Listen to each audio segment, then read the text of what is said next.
Videos, for a little bit they'll be more focused, back on Fire Emblem, but yeah, that's cool. But either way, obviously, I feel like talking a little bit about Shadow Dragon. So Shadow Dragon, generally speaking, of course, obviously it's the first game. Obviously, there's a remake and stuff, and obviously, it was experimental, when it came out at the time. But ultimately, though, obviously, we're not here necessarily purely to talk about gameplay. We're here to talk about the other things surrounding the game, of course, and obviously it has a remake, Shadow Dragon. The story is presented, fairly linearly, and in terms of overall, arcing plot points or anything like that in particular, it doesn't really, there's not a lot of text. It's, it's pretty much the shortest, out of all the Fire Emblem games in terms of dialogue. But either way, it just, does its candor straightforward. Marth, he's a nice guy who wants to save as many people as he can, but ultimately he's not completely a hard ass on that subject, as he obviously realizes that he must spare and take down some bandits in order to achieve its goals, and other soldiers of other nations, of course. But regardless of all that, he appears he has a strong attachment to his sister Elise, and obviously he does have something of that nature towards all of his family members, and the castle guards that he's close with and whatnot. But either way, I guess this is supposed to light a fire under him in some way. Obviously, he is also betrayed by supposedly a close friend or whatever. But either way, Marth does what he does. He gets off the island and manages to take his homeland back. But he still has that general ideal of quote-unquote wanting to save as many people as he can, right?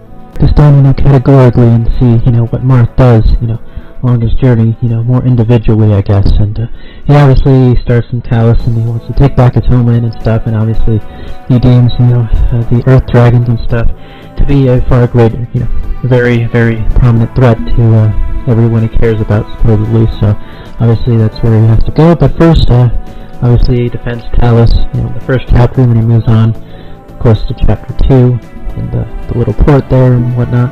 But of course, pretty unassumingly, just boots the pirates, into Neverland. But yeah, cool. And the Samsooth Mountains, home to some bandits. They've been there for a while, and apparently they're super terrifying and stuff. And they're an undulating, type of artisanal on the land. But either way, of course, Marth deals with them pretty much, and obviously goes on to then shift his focus towards the nation's armies, which are much more, I guess, righteous in themselves. But either way, though, obviously Marth, he does what he has to do to protect his own people, of course.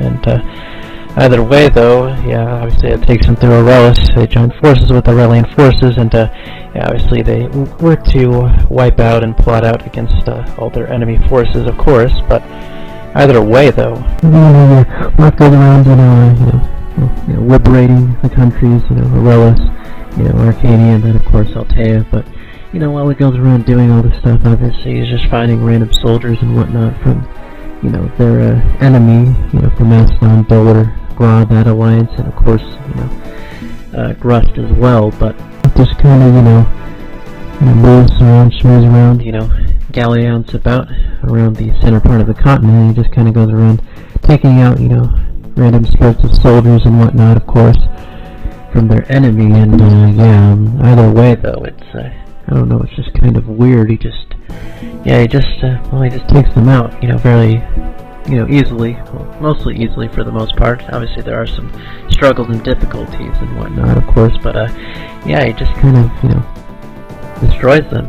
Well, Marth and his army and his core group of friends, so to speak, they just go around, killing, soldiers of the other army, so to speak. But either way, supposedly, though, for someone who has, a strong penchant for people and someone who wants to save as many people as possible, he just kind of, goes about doing his business fairly straightforwardly. I don't know.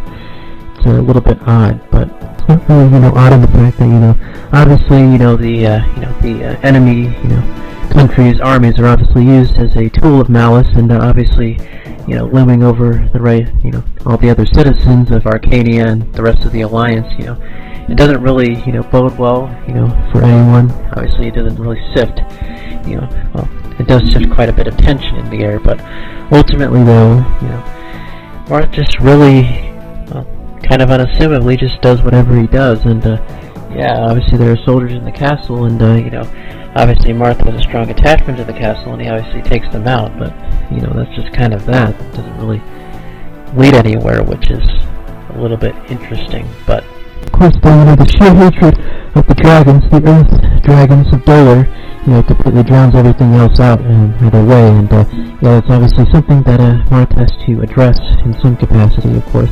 Obviously, he just does a little bit of a counter-invasion of Rust, particularly, and stuff, and, yeah, he goes to do his thing in Macedon, and he approaches Dolar from the south, but,